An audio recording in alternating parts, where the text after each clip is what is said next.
Fellas, it's your time to shine. We're doing another edition of Coney's Facts and Opinions, and I can't look that way or this will happen.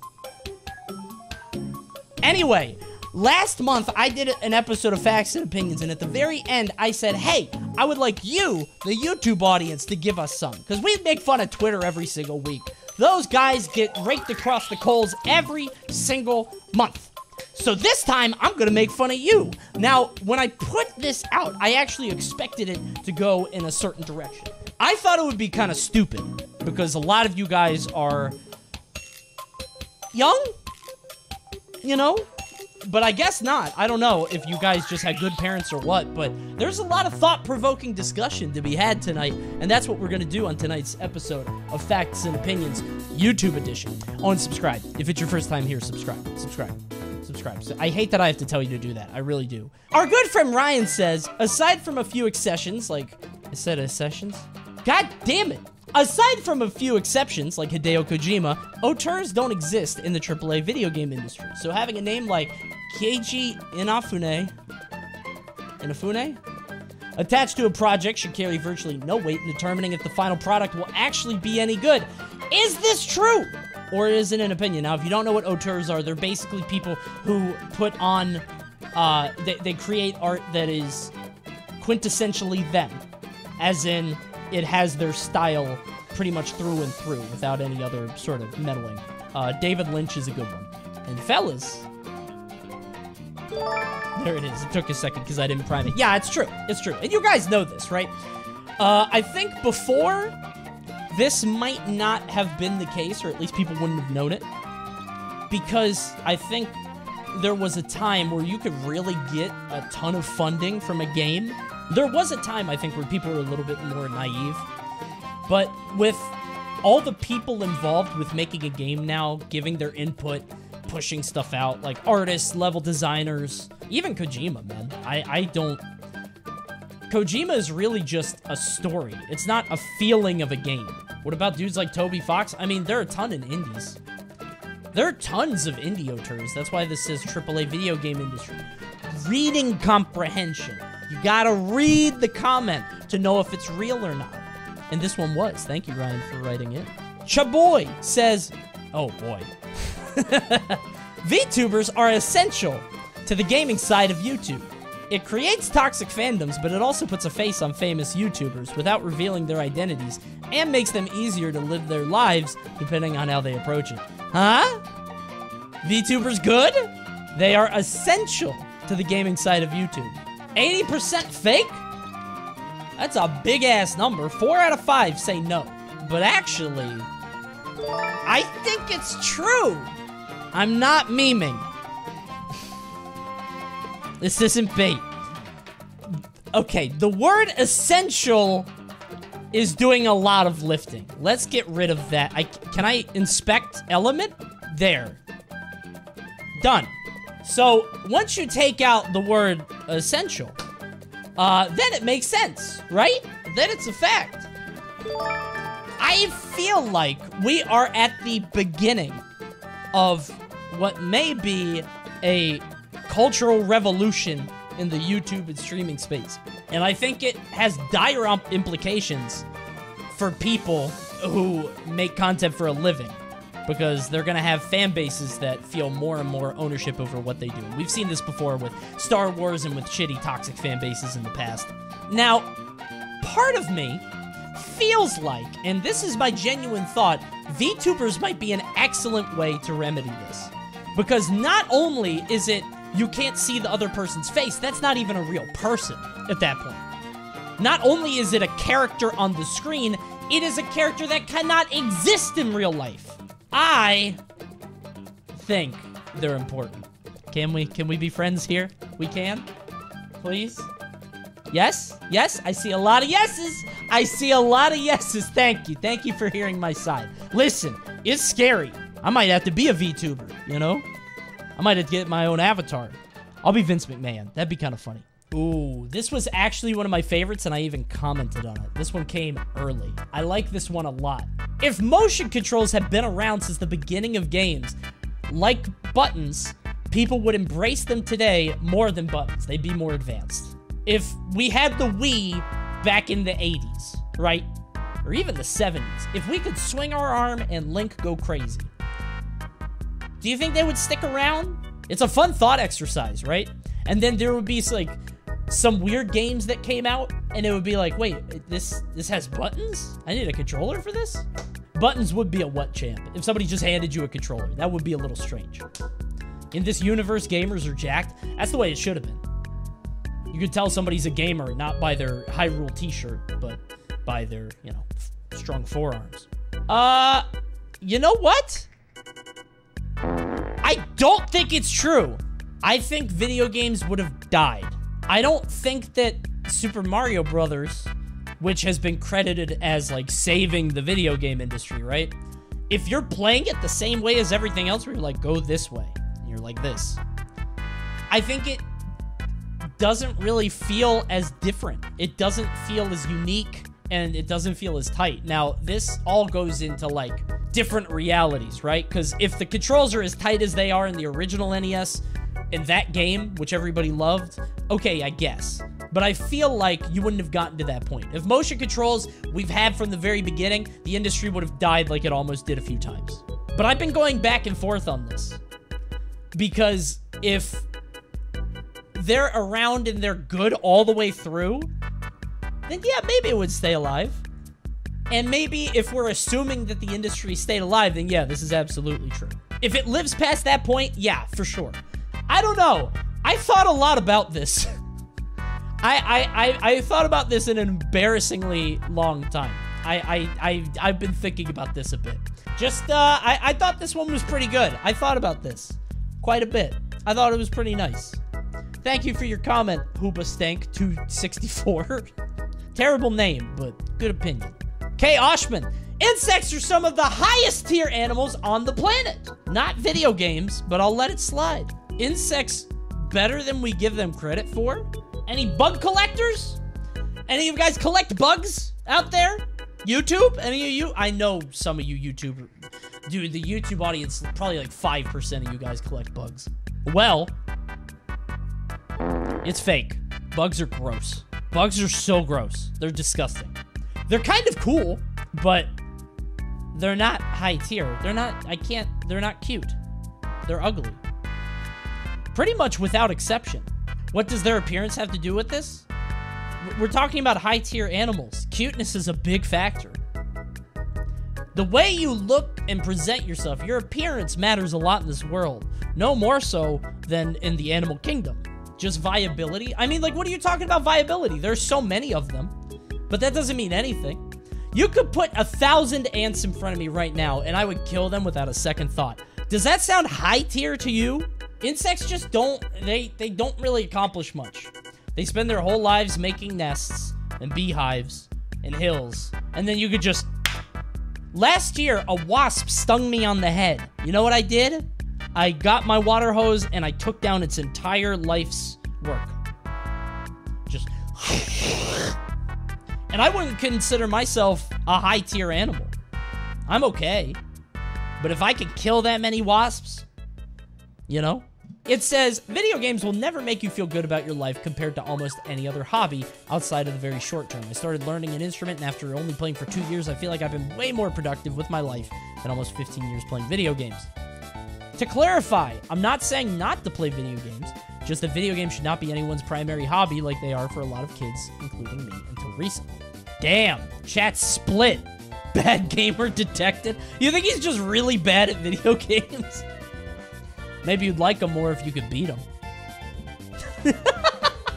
Guys, this person's right, usually.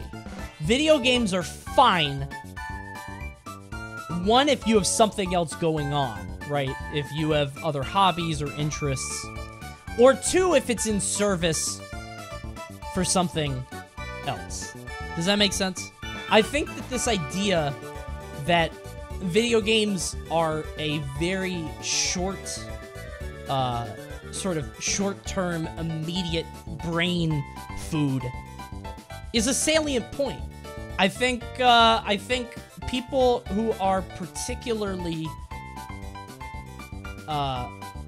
susceptible to getting that sense of accomplishment for games that's the scariest person, because you don't get enjoyment out of so many other things that you might be doing to further your skill set. And the other stuff isn't as fun in the short term, but it's healthy to have other interests. And I feel like I say this every single time. Listen, go do something. How about you do something while you're listening to the rest of this video, huh? Why don't you build a cabinet? I don't know. Make a birdhouse. Go jump rope. I don't know, do something. Your work right now, go jumping jacks. I don't care. Physical fitness is so important. You get what I'm saying? And I know that this is, we're going on quite a bit of a tangent, because this started with never make you feel good outside of the very short term. And that's subjective, right? But I think you'll find that video games don't really give you much in the long term, really, unless it's paired with other skills. So public speaking, if you want to be a streamer, right? If you want to do social media stuff, if you want to be in social media and you play video games and you sort of come up with creative campaigns and social media assets and things like that from playing video games, that works too. Or you could just meet friends from video games, which is also great. That's a good point. Who can say, right? Who can say? Thanks for writing in, Matt. Wow, really stumped the audience on that one. I knew what you were saying, but I think a lot of other people got confused. Okay. Oh, I love this one. This fact is why I don't play Melee. Melee is almost a perfect esport. There's rarely ever a reality check where it bullshits you into quitting. This is a Fox player. This guy plays Fox. For sure, yeah. Oh my god, I didn't want to waste a lot of time on this. When I read this, I was like, good lord. Huh? There's rarely ever a reality check in Melee where it bullshits you into quitting. How about Peach down smash? But he said that's why he doesn't play Melee. I know, this threw me for a loop too. He says he doesn't play Melee. I don't know what he's saying. What's at timestamp 218? Games are way too addicting. They don't play Melee. Oh, I was right. They don't play Melee because it's too addicting. Because it's perfect. And there's never a reality check where I was right. I was right. He said Melee is perfect. Fox player. That's even worse than what I thought. It's even worse than what I thought it would be. Fox player through and through. There's never a reality check where it bullshits you into quitting. You get grabbed 4 times by ice climbers. When Luigi is just sliding across the stage doing down smashes and you have to watch 5 videos on how to beat it because it's not intuitive. Giving your main game character a distinct personality immediately limits your potential for the series to continue on over time. This can be seen in the success of Mario versus the relative dying of the Sonic series. Mario is a blank canvas who can exist at any time and won't become dated, while Sonic is...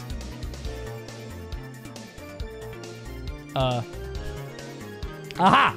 Sonic is way too ingrained in the 90s that it was impossible for a series to continue with him at the center of it. Sonic is a 90s kid. And, I think they're onto something, but I don't think this is it. I think Sonic's series isn't growing is because Sonic games are bad. I wonder if this is a Sonic fan, and this is why they think Sonic games haven't grown in the past 20 years, when really they just haven't made good games. It doesn't have to do with the personality, because you can obviously shift that over time. I mean, Kratos just did that, right? When God of War 1 came out, Kratos was just a dude who just destroyed everything, blew everything up, didn't care, destroyed everything in his path. And now, he loves his son. Isn't that nice? That low-key proves his point. No, it doesn't! They gave him a distinct personality and not a blank kid. Why do you guys always do that? I say something, and then somebody in the chat is like, oh, actually, you're saying the other thing. I can't... I hate internet discourse. Why am I always being gaslit on the internet? I'm always getting gaslit on the internet. Gaslighting isn't real and you made it up. I hate the internet so much. One of the biggest issues with creating any sort of media, but especially with video games, that people stick to genres or experiences that they already like and are familiar with, so it becomes a balance of trying to cater to the crowd you already have while also trying to draw people in. If more people try more different types of games, this wouldn't be an issue. Yes or no? I think it's one of those things where it's this is applicable to anything, right? Like, this is sort of like a fact of life. How are you gonna really... This is just saying, like, water's wet. The statement doesn't really mean much. But if we have to say whether it is a fact or an opinion, it's not really an issue at all. I don't think this matters. The statement says one of the biggest issues with creating it is that people stick to genres or experiences that they already like. But I don't think that's necessarily a problem. I don't really think it's an issue if people don't try other types of games. I think it's just how trends tend to go. As a dude that loves arcade racers, I miss Burnout every day. Every day I pray to God, every night. I say, God, please deliver me a Burnout 4, and God does not answer. He does not return my calls. But one day I'll get it, and I'll remember this comment, because arcade racers are dead, and they're never coming back. Last one. I like this one. Our good friend Basic Outrage says, using fear of missing out as a way to keep players engaged and or make them pay money is criminal. If something is added to the game, I should always have the ability to access the content eventually, rather than find out while I was taking a break from a game I missed out on an item that defines the game's meta and I have no way of getting it. Now, I have a question before I give you the answer. Is this real? Do you know any games that had an item on sale that defined the meta that was for a limited time? Yes? Destiny. Good games. Good games. Animal Crossing? What item defines the meta in Animal Crossing? What? What's the meta? Is there an item that you just put it in the middle of your room and 5 stars? 5 stars. Absolutely. What a place. I don't know. I'm back and forth on this. But if I had to give an answer, I actually don't think it's criminal. I think it's a business model. And I feel like you guys should stop being such babies about it. Now, this is purely if it's cosmetic.